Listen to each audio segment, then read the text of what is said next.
Hey guys, Kevin Cage back with another daily cryptocurrency update. Welcome to the channel. Like and subscribe if you like what you see. Let's get right to the information today. One take and uncut. I have a very interesting video today. So to kick things off with something interesting, Crypto Captain. Fun fact, I know I said this already this week, but almost 2 years ago exactly, on December 13th of 2017, XRP started its crazy bull run. And by January 1st, it 10x'd in just 3 short weeks. As we can see here, guys, if you want to take a look at this, feel free to pause the video and kind of look at this if you want it like this, or I can exit out of there and kind of just show you here. So again, guys, starting on December 13th, let's just check this out. Literally looking, we can see when it broke the 30-cent range, and within what, about 8 to 9 days, it got over $1.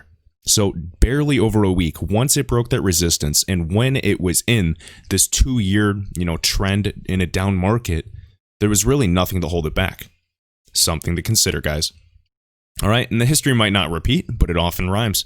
Could do even more, could do even less.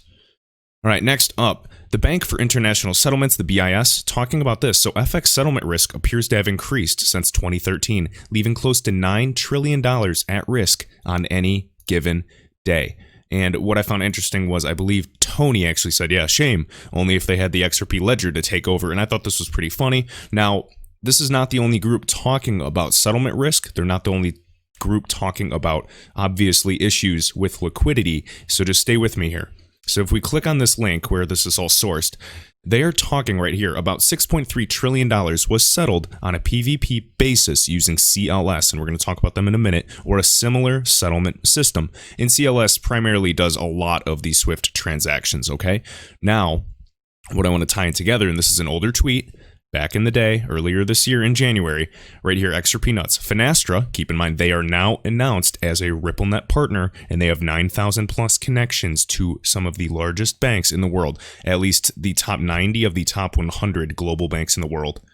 All right, guys, that is substantial. So why would Ripple want to sign on one bank at a time when they can just go right to the guys that are third-party providers, software companies, have gateways, APIs, and connect it right there? And the rollout is effortless. You don't have to worry about hardware anymore, guys. So right here, Finastra has the market-leading solution for CLS settlement members. So now Finastra is connected directly to CLS using their service, Global Pay Plus. And of course, Ripple and R3's quota partner, excuse the typo. And so if you want to go through here again, I'll retweet this. So if you guys want to follow, you can kind of check that out again. That's kind of why I, recommend going on Twitter. So right here, we can see Finastra, we can see CLS, obviously.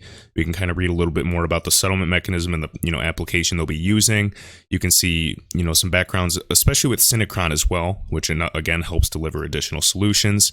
And now Galgatron comes here. We have Swift using CLS. CLS has many partners, which of course, one of them is Finastra, who has many partners.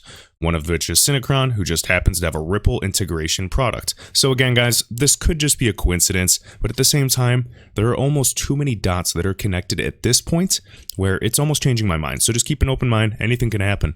But hey, whether Swift, whether R3, whether Ripple, I believe that it is very likely that XRP could potentially settle payments for the current Swift network at some point, whether it's sooner or later. And that is truly what I think, and that is just my opinion. So please don't let it sway your, investment, process or anything. All right.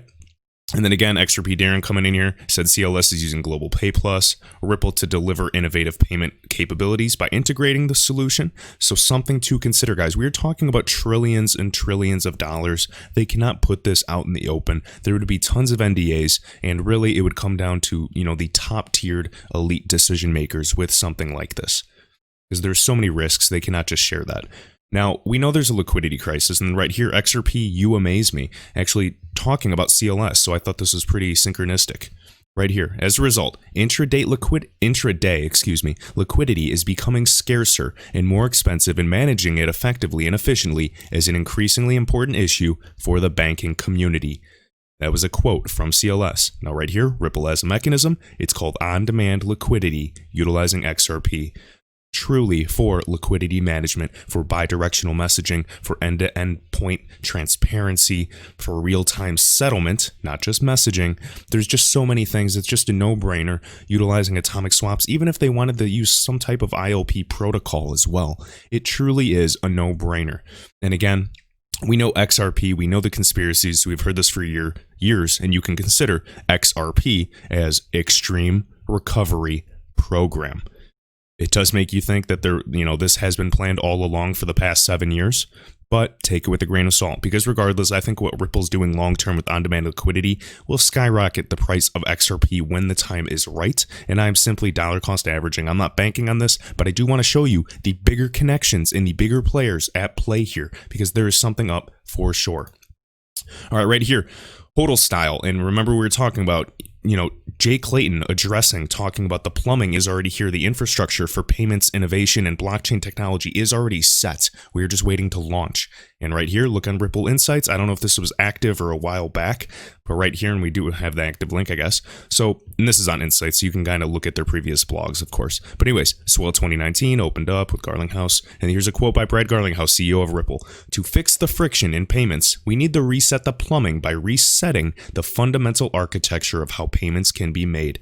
During a time when other industries are rapidly facing disruption, decades-old infrastructure has left cross-border payments mostly free from innovation. At Ripple, in close partnership with our customers, we are changing the status quo and resetting the plumbing of payments, beginning with our technology."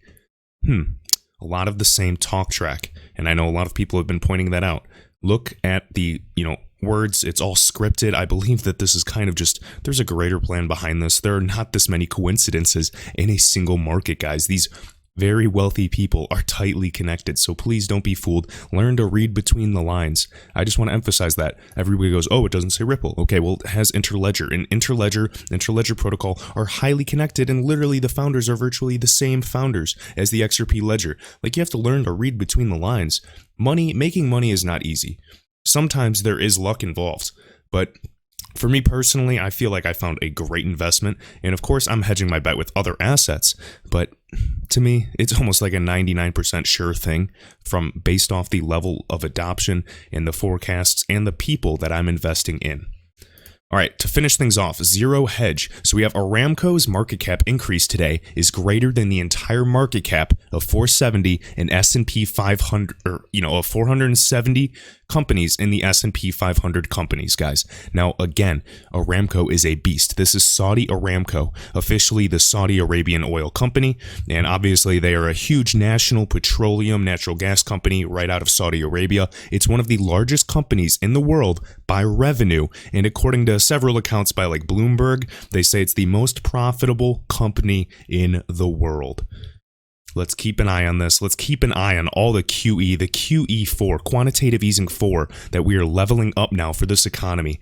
The stock markets are going to continue to go up and up and up until it finally pops and there's going to be some type of black swan event, and we are in the perfect hedge in XRP. Some digital assets of these 3,000 will not survive.